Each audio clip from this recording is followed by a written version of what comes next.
Fidèles internautes, fidèles abonnés des médias en ligne, bonjour et bonsoir. Ça dépend bien évidemment de l'ère à laquelle vous nous recevez de chez vous. Nous sommes vraiment très heureux de vous retrouver encore une fois de plus sur la connexion de notre chaîne virtuelle Média Plus. Ceci bien évidemment par l'entremise de la révolution des nouvelles technologies de l'information et de la communication. Nous nous retrouvons sur ce plateau de Média Plus pour vous tenir compagnie à travers notre émission. Raison pour laquelle nous recevons aujourd'hui une personne très importante, une femme battante, dévouée, une femme intellectuelle, un cadre de ce pays. Alors sans plus tarder, je lui laisserai le temps elle-même de se présenter convenablement, avec précision, de nous donner les détails sur ce qu'elle représente pour nous au sein de la société congolaise. Madame, bonjour. Bonjour. Vous allez bien? Oui, très bien. Et vous aussi? Oui, ça va. Alors, j'aimerais bien que vous puissiez vous présenter auprès de nos internautes qui vous connaissent. Vous êtes qui, effectivement? Merci beaucoup pour la question. Moi, je suis Kyrian Maïmbi Oumba. Je suis du Congo central. Je suis licenciée en économie financière à l'université Président Joseph Kasavubu à Boma. Également, je suis coordonnatrice de la structure Éco-Dioma congolaise à Boma, au Congo central. En tout cas, merci Madame Kyrian. C'est vraiment un plaisir de vous recevoir sur notre plateau. Vraiment un grand plaisir pour nous. Nous sommes ici, c'est pour parler de la structure des Échos de Maman. Donc vous êtes coordonnatrice à partir de Boma. En tout cas, comment ça se passe à Boma avec tout ce qui est là? Boma, c'est comment? Je dirais déjà très bien. Je m'adapte bien et donc Boma, c'est un milieu qui n'est pas facile à intégrer, ce n'est pas facile à apprivoiser. Je dirais dans le sens apprivoiser les esprits, mais vraiment je dirais ça se passe bien, très bien. Alors, parce que ça se passe bien, nous comprenons que Beaumont, c'est bien évidemment dans la province du Congo central, selon la nouvelle dénomination sur le découpage des 26 provinces. Je pense que notre province Congo central reste toujours, n'est pas découpée, mais on a juste à changer la dénomination. Exactement. Ça devient Congo central au lieu de Bas-Congo. Ouais. Et vous êtes de Boma. Boma, c'est une province, c'est une ville du Congo central ou bien c'est comment?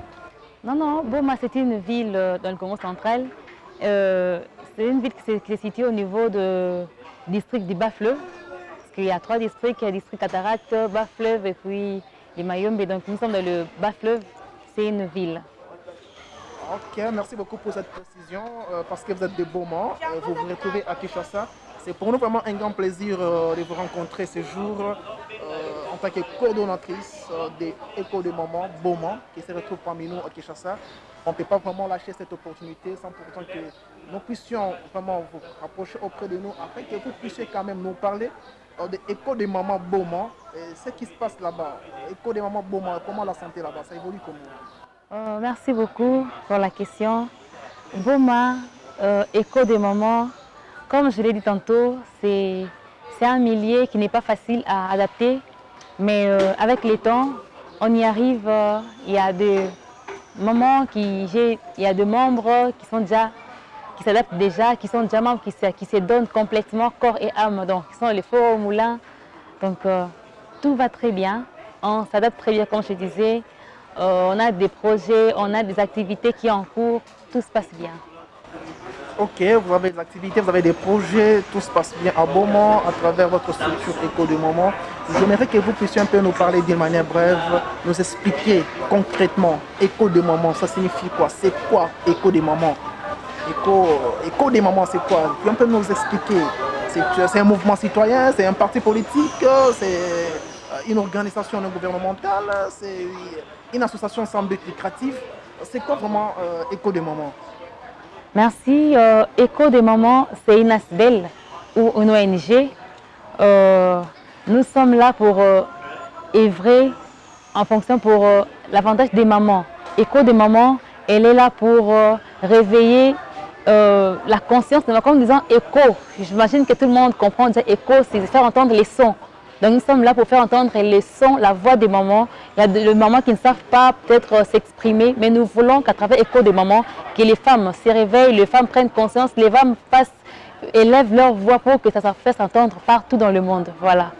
Ah, ok. Ah, nous entendons bien que écho des mamans signifie un son de cloche. Donc, vous êtes Exactement. les porte-voix des voix qui sont vraiment en sourdine, des voix qui sont vraiment bouclées, qui ne savent pas s'exprimer. Mais vous, en tant que structure écho des mamans, vous prétendez faire entendre les voix de ces mamans-là qui sont quelque part.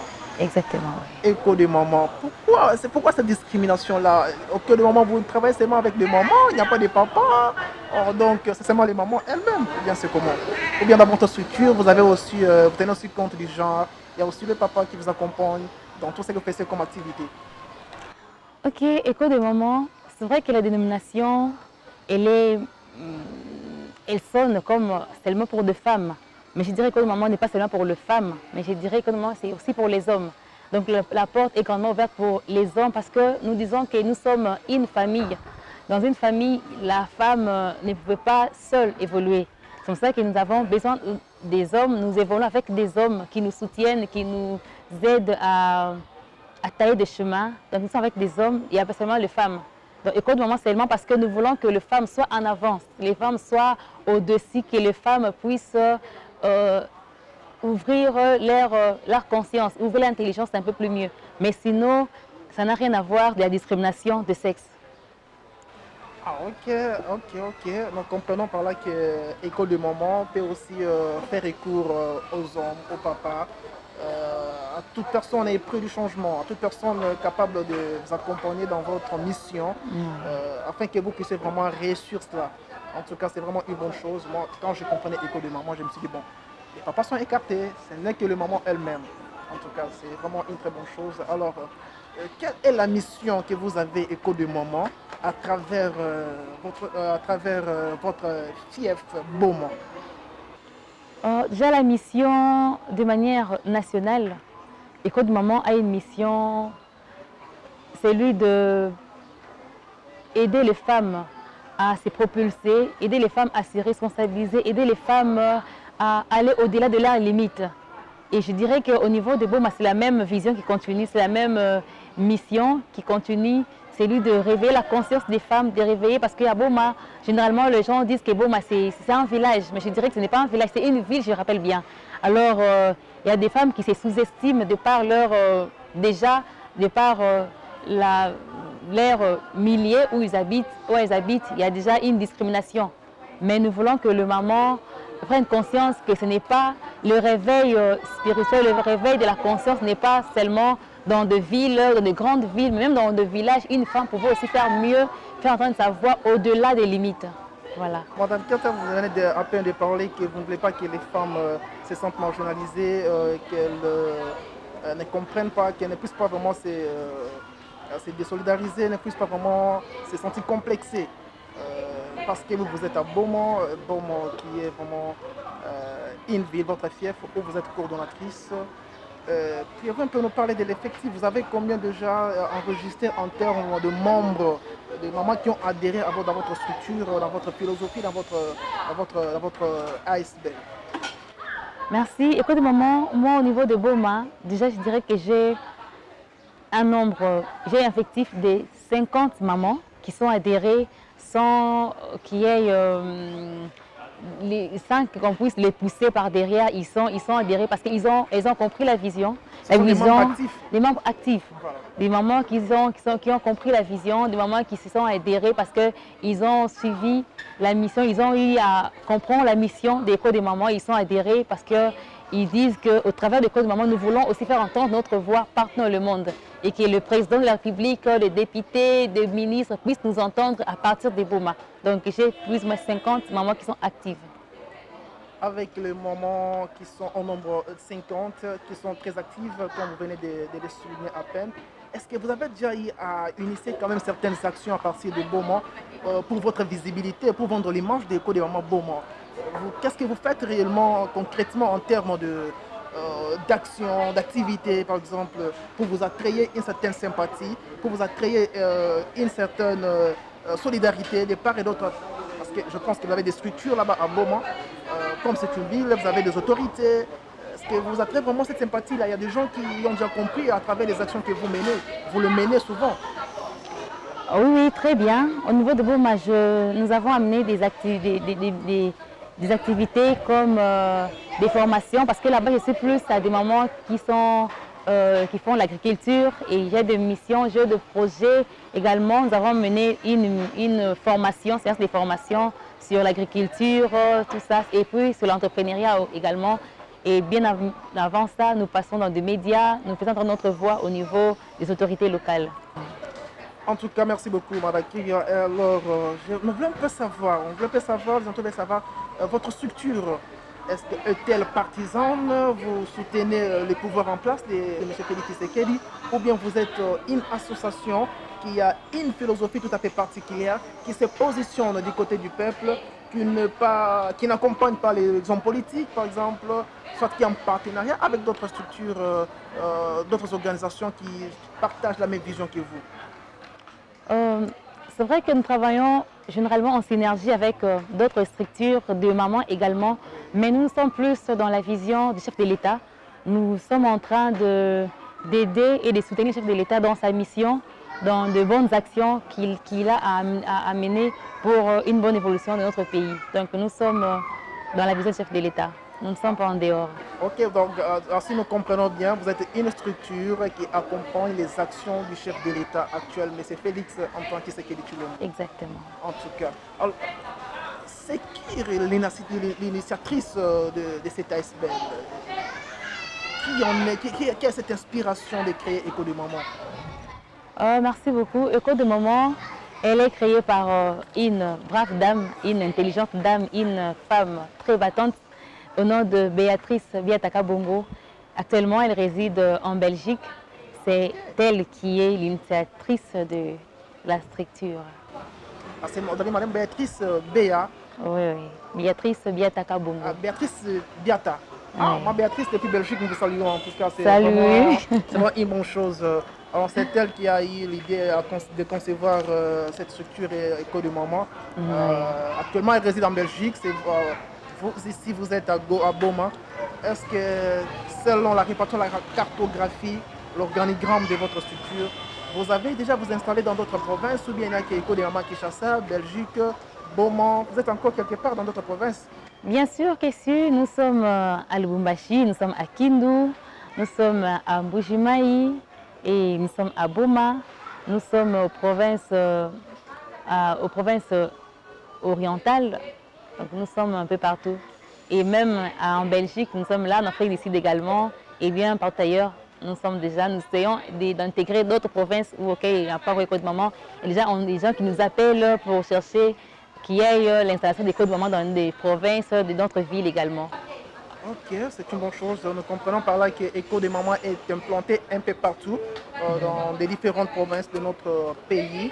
Vous avez encore la mission d'implanter toujours, même dans des coins reculés, toujours dans le souci de faire entendre la voix de la maman. Alors, quelles sont les difficultés que vous rencontrez, Écho de Maman, Boma? Wow.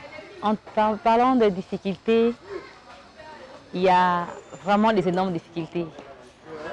Voyons que, comme je disais, nous sommes Écho de Maman, comme vous avez dit, nous essayons de faire entendre notre voix. Parce que la femme, elle est marginalisée, la femme, elle est sous-estimée, surtout au niveau de province, et encore une ville qui n'est pas grandiose comme Kinshasa.